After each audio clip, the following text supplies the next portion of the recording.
Kocası bu vatanı çocuğu. Kardeşi savaşa gitmiş bir haber yok. Yok yoksul evinde bebeğiyle yapayalnız yaşıyor.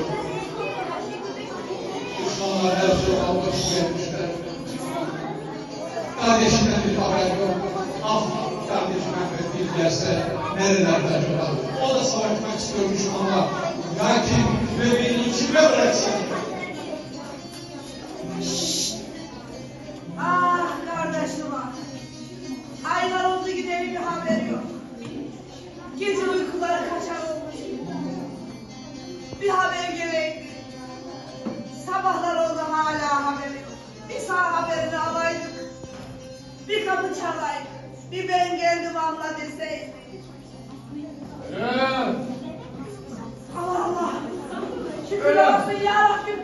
Kardeş. Gel kardeş gel. Gel kardeş gel. Ay ciğerim yaramı var. Yaramı var kardeşim. Benim. Bir yarama baktıralım. Hapşıra.